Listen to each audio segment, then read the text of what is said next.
We're with Tim McGraw, the founder and CEO of Canna-Hub, which is a company that creates some space so that people in the California emerging cannabis market can do their business and conduct their trade and do it in a large-scale facility like the one you see on the wall here that's going to go right up I-5 in Williams.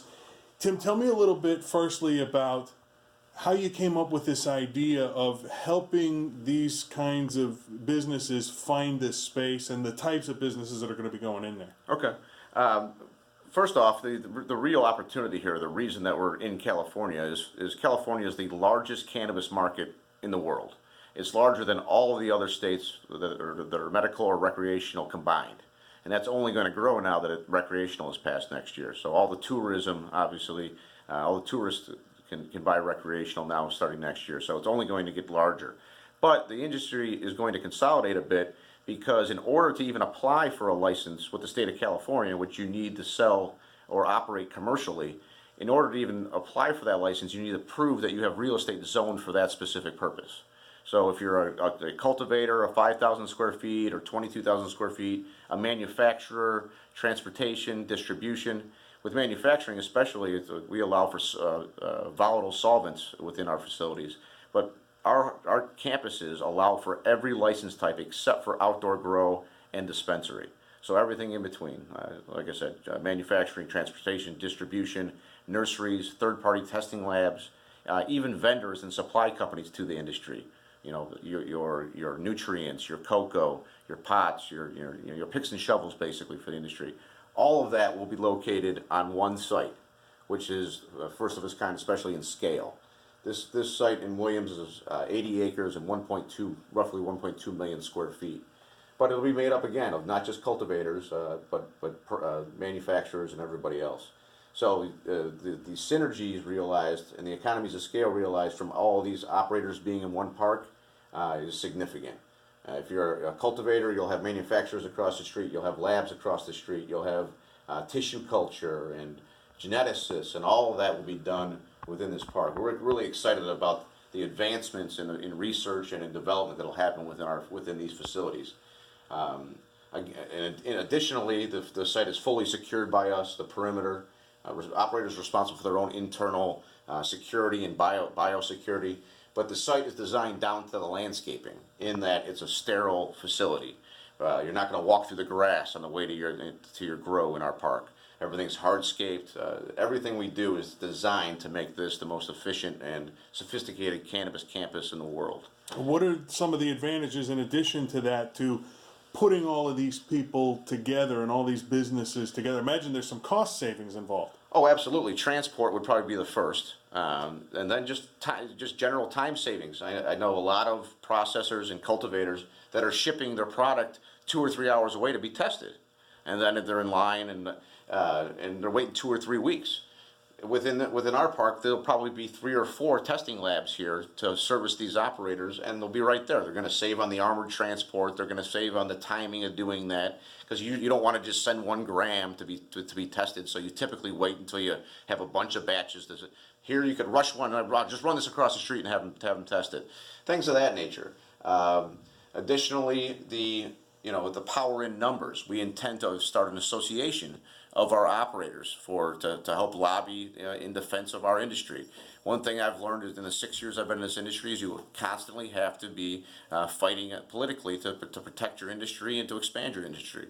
So we look at this as a community, and this community is going to have a serious impact on the industry at large. Now, for folks who might not understand economies of scale, can you explain how it applies to an operation like this, or this other one here that you're setting up down in Mendota, which is down further south in the Central Valley? Yeah, I mean, there's a lot of economies in building. First of all, our building costs when you're doing a lot of the same thing over and over again, from an engineering standpoint, a cost of material standpoint, especially on Williams, we'll be able to save a lot more than what our costs will be a lot less than if you were just building one of your own 25,000 square foot buildings. Our cost per foot will end up being less because our steel, we're ordering a lot of steel, so we're obviously getting a huge discount.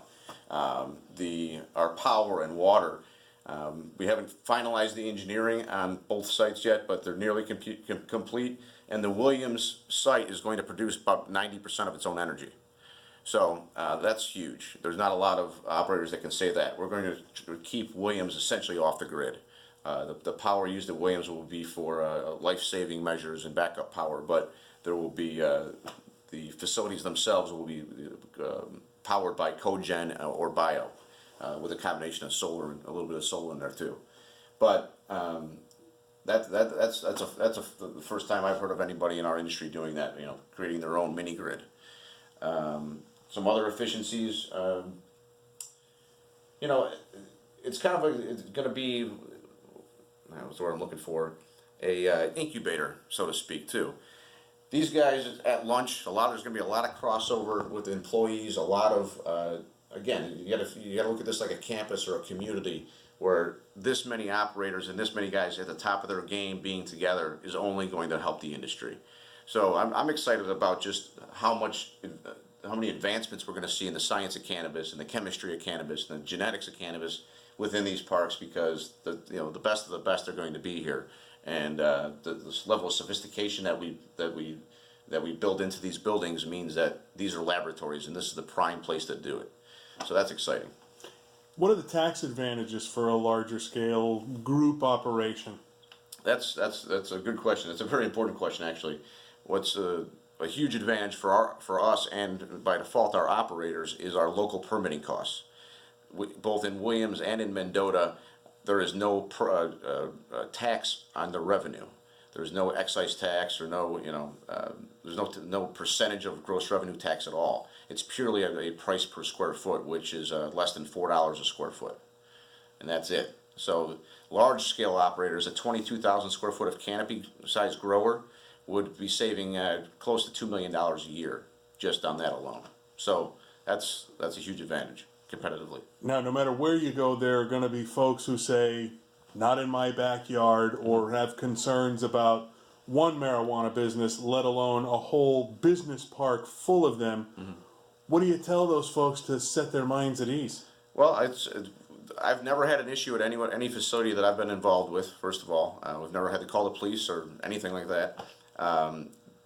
They just need to be educated on the topic. At the end of the day, the amount of social good and economic good that this does is far outweighs any type of real concern that anybody would have.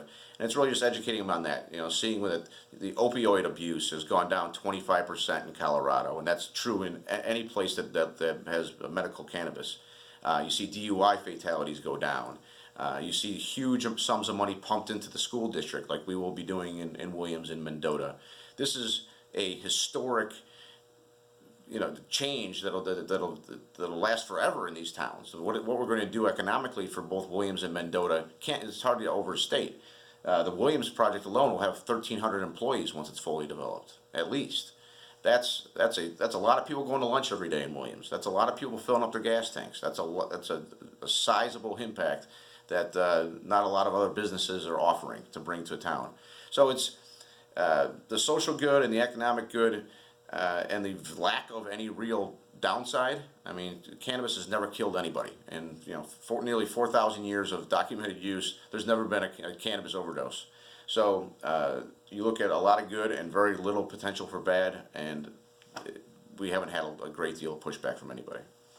Tim, does it help that these are already ag communities who, whether or not these two in particular, though, are cutting it close when it comes to maybe even barely being able to eke by?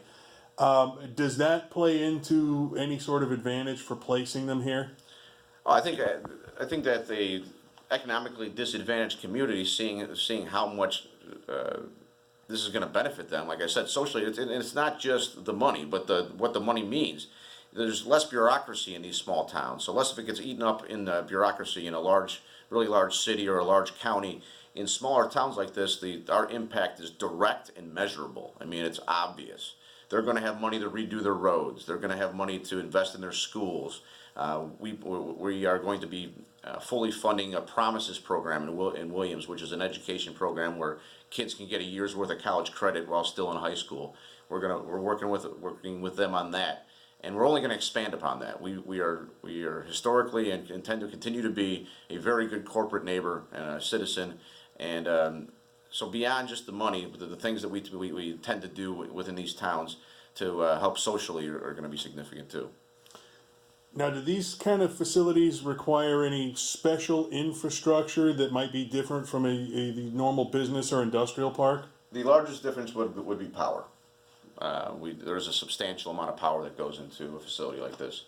To give you some context, this site here uses more power than the new arena in Sacramento does. So it's a lot of power, but we're going to be doing it the smart way and doing it through cogen and self-generating power. So we'll be as green as you could possibly be in with this type of demand. And are you, I would imagine, since they're already cooperating with you, getting cooperation from these cities in terms of the infrastructure that needs to be built up around it that the city needs to play a part in?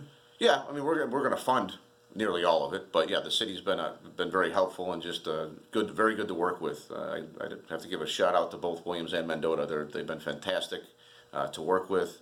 They've seen the big picture, and they've done a lot to try to help us move the ball forward. So when can we expect the first tenants to move in? The hope is by the end of January. Well, not to move in. We'll be breaking ground and demising them in sometime in January in Mendota. The plan is to probably have the first move-in in Mendota by the end of February. How about Williams? Well, Williams, the timeline right now is as soon as the rainy season's over, we'll start moving dirt out there. We're working on a solution that we're going to start building the facilities off-site potentially and then shipping them there. If we're able to work that out, that could speed it up. But we're looking at occupancy in Williams sometime in the middle of next year. All right, Tim McGraw, founder and CEO of Canna-Hub, making a place for the marijuana industry to get off the ground. I appreciate your time. Hey, thanks, Tim. I appreciate that.